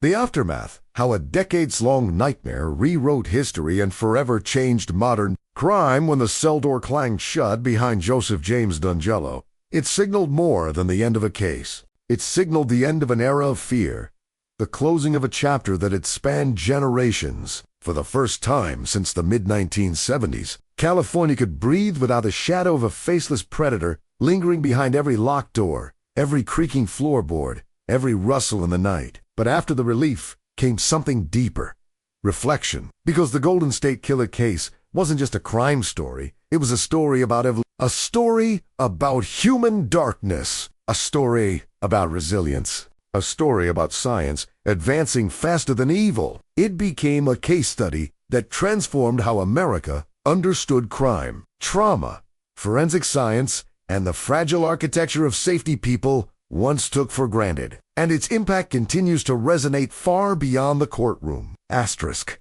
Asterisk. Asterisk. In the immediate aftermath of D'Angelo's sentencing, the media exploded with analysis. Documentaries surged.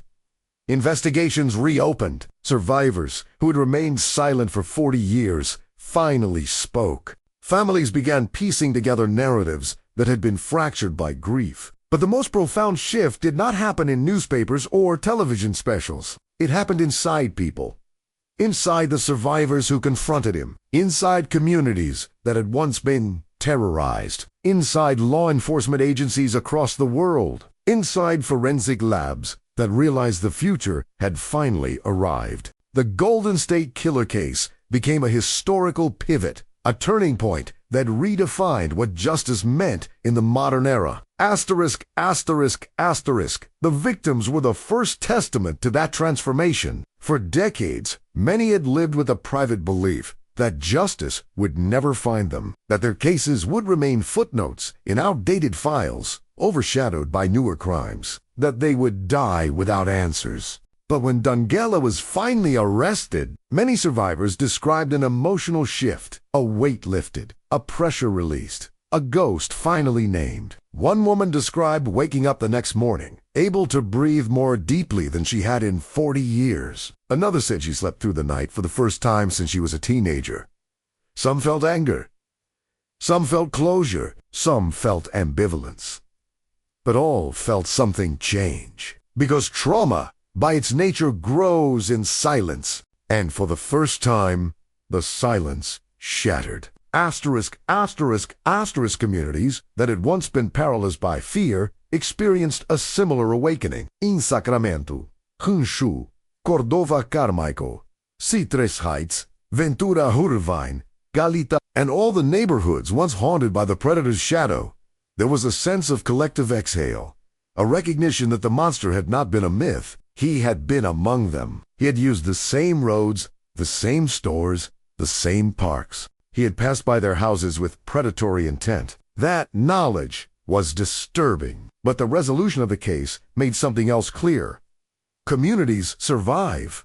Fear does not win. People rebuild. And while the scars remain, they become reminders that strength can endure even the darkest nights. Asterisk, asterisk, asterisk. But perhaps the most transformative force of all was the revolution in forensic science triggered by the case. The Golden State Killer became the world's first high-profile arrest achieved through asterisk, asterisk genetic genealogy, asterisk, asterisk a technique that would have been considered science fiction just a decade earlier. By uploading crime scene DNA to a public ancestry website, investigators discovered distant relatives of the killer and built a family tree that eventually narrowed to one man. It was groundbreaking.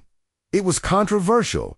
It was world-changing, and it lit the fuse for a revolution. Within months of D'Angelo's arrest, dozens of cold cases across the United States moved into motion. Decades-old murders were suddenly solvable. Rapists who had vanished into everyday life were suddenly exposed. Families who had waited lifetimes for justice finally had answers. The ripple effect was extraordinary. Genetic genealogy became the most powerful new tool in criminal investigation since the advent of fingerprinting, and all of it stemmed from one case. Asterisk, asterisk, asterisk, law enforcement agencies worldwide began re-evaluating their cold case strategies. DNA samples once deemed too degraded, too partial, or too old were tested again with newer technology. Evidence locked away in aging boxers was re-examined under new microscopes. Digital archives were built to connect cases once separated by geography or jurisdiction. Special cold case units expanded nationwide. The era of the forgotten victim was ending. And it was ending because one case had proved that even the most elusive predator can be exposed when science advances far enough. Asterisk, asterisk, asterisk. But with scientific progress came ethical debates, the kind that reached far beyond California's borders. How far should investigators be allowed to search in public DNA databases? Should genealogy sites warn users that their genetic material could be used to solve crimes? Should relatives of criminals be pulled unknowingly into investigations? Where is the line between justice and privacy? The Golden State Killer case forced lawmakers, ethicists, scientists, and ordinary citizens to confront questions that had never existed before. It changed not just forensic science, but society's understanding of privacy itself. And yet, for most of the victims, the ethical debates were overshadowed by a single, simple truth. Justice was worth it. Asterisk, asterisk, asterisk. The psychological legacy of the case is equally profound. Decades after the attacks, survivors still report the imprint of certain sensory triggers. A creak in the hallway, a passing flashlight beam, a whispered voice, a late-night phone ring. Trauma from violent crimes does not vanish. It mutates, burrows into the subconscious, influencing relationships, families, careers, behaviors. But many survivors have spoken openly about something else. The arrest and confession of Joseph DeAngelo did more than close a case. It allowed them to reclaim the narrative of their lives. One survivor said, "For 40 years, he controlled the story. Now the story belongs to us." Therapists across California reported survivors experiencing breakthroughs after the arrest, moments of emotional clarity that had eluded them for decades. Some began writing memoirs. Others joined advocacy groups. Some started foundations to help victims of sexual violence. Some simply learned how to sleep again. The shadow that once controlled them had been pulled into the light, and in that light, courage thrived. Asterisk, asterisk, asterisk. There is also a broader cultural impact, one that extends beyond victims, detectives, and genetic data. The Golden State Killer case redefined the mythology of serial killers in America. For years, the public had associated serial killers with young, brazen, chaotic men, figures like Ted Bundy, Jeffrey Dahmer, or Richard Ramirez. But DeAngelo shattered that stereotype. He was not a recluse. He was not a drifter. He was not socially isolated. He was a police officer. He was a husband. He was a father. He was a grandfather. He was a neighbor. He was someone people trusted. And that realization forced America to confront a chilling truth. Sometimes the monsters look ordinary. Sometimes the monsters mow their lawns. Sometimes they shop at hardware stores. Sometimes they smile at neighbors. Sometimes they blend so perfectly into society that no one suspects the darkness inside them. The Golden State Killer case forced the world to rethink what evil looks like. Not a shadowy figure hiding in an alley. Not a stranger lurking under a street light. But a man passing by your mailbox. A co-worker. A father at a school function. A customer standing in line at a grocery store. Evil hides in plain sight, and it can do so for decades. Asterisk, asterisk, asterisk. Another profound impact of the case lies in how communities now understand safety. The attacks of the 1970s reshaped California's relationship with security. Deadbolts, alarm systems, motion detectors, neighborhood watch signs. But the arrest in 2018 reshaped something deeper: the public's sense of collective vigilance. People began re-examining unsolved cases in their own cities. Local police departments launched new cold case podcasts. Community Facebook groups began compiling historical crimes. Former victims found their voices amplified by a global audience. Fear had once silenced them. Now, justice empowered them. Asterisk, asterisk, asterisk. And perhaps the most important transformation happened within law enforcement itself. The Golden State Killer case became a mandatory training module in police academies. It taught new detectives the dangers of tunnel vision. It taught them the necessity of interagency cooperation. It taught them that cold cases are not dead cases. It taught them that victims must be heard, not dismissed. It taught them that forensic breakthroughs can come decades after the crime. It taught them that persistence is not optional, it is essential. The case became a symbol of why detectives never give up. Because some monsters are patient, and so justice must be patient too. Asterisk, asterisk, asterisk. But there is one more layer to this story, one more impact that is rarely discussed, yet perhaps the most important of all. The Golden State Killer case became a powerful reminder of human resilience. For every night he prowled through darkness, thousands of people endured. Thousands found ways to rebuild. Thousands held on to hope. Thousands survived. The survivors of his crimes are not defined by what he did to them. They are defined by what they did after. They married. They had children. They built careers. They forged lives. They created communities.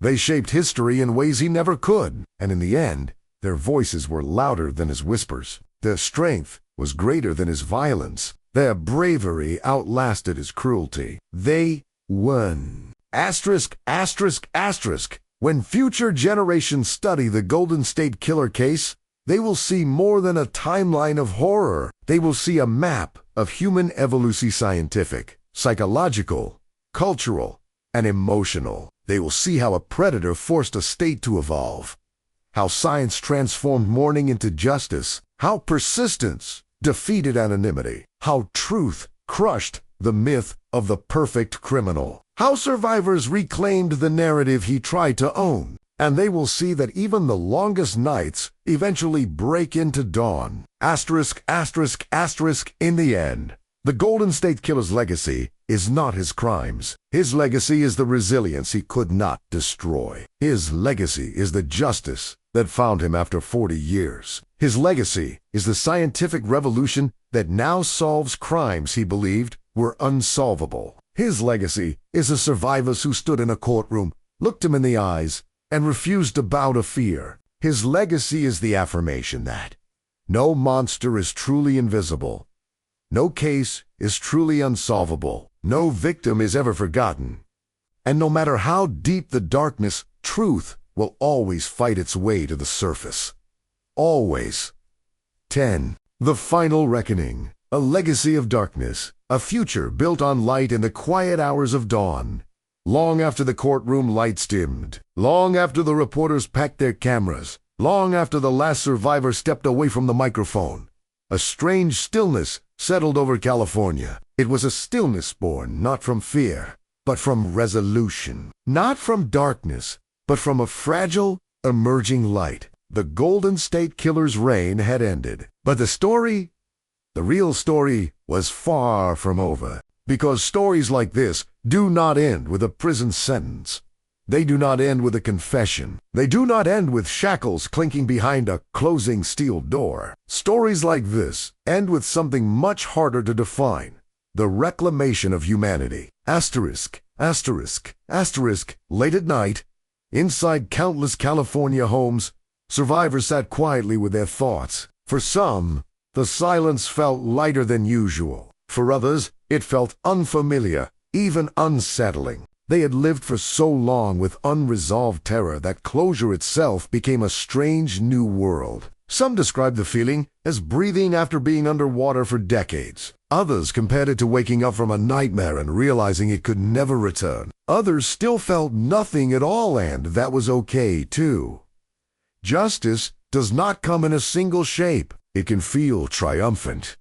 It can feel painful. It can feel anticlimactic. It can feel like opening an old wound in order to let it finally heal. But in every case, the arrest and sentencing of Joseph James Dingello created space for healing, space for truth, space for life, to continue without the shadow of his name. And in that space, something extraordinary began to grow. Asterisk, asterisk, asterisk, a movement.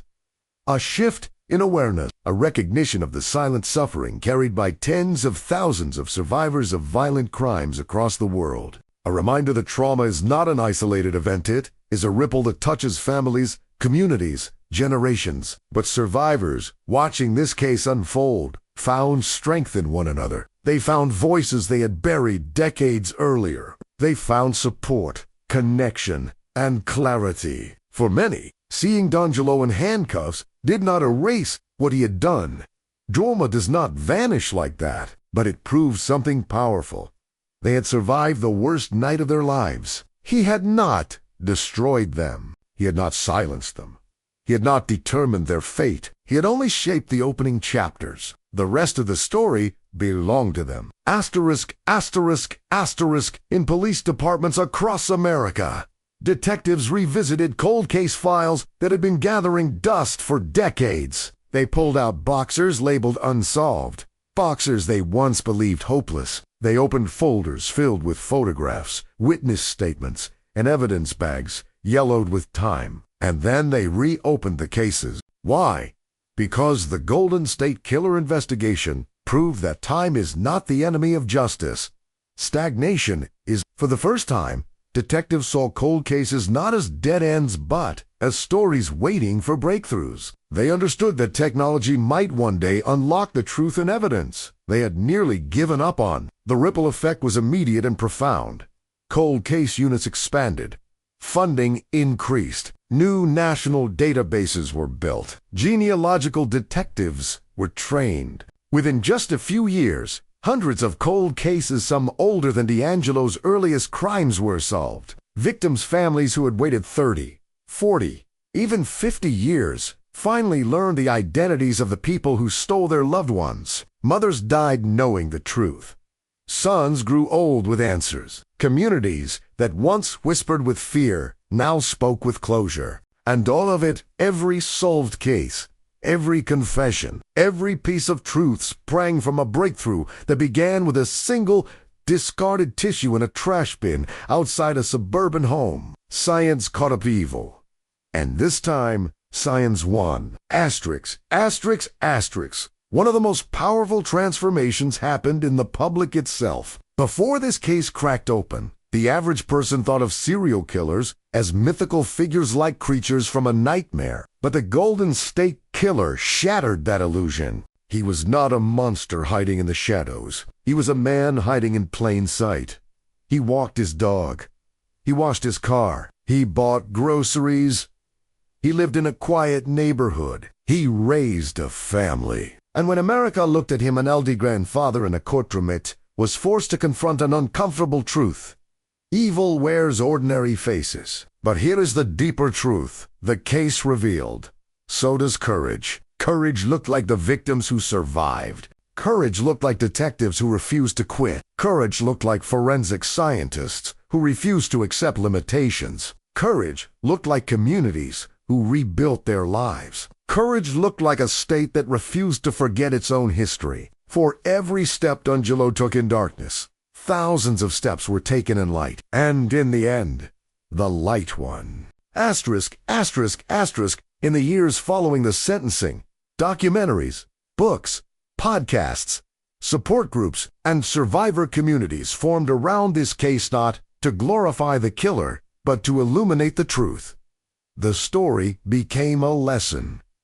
A lesson in patience, a lesson in persistence, a lesson in trauma, a lesson in science, a lesson in humanity, and most importantly, A lesson that justice, no matter how delayed, still matters. One detective said, "This wasn't just solving a case, it was rescuing history." He was right.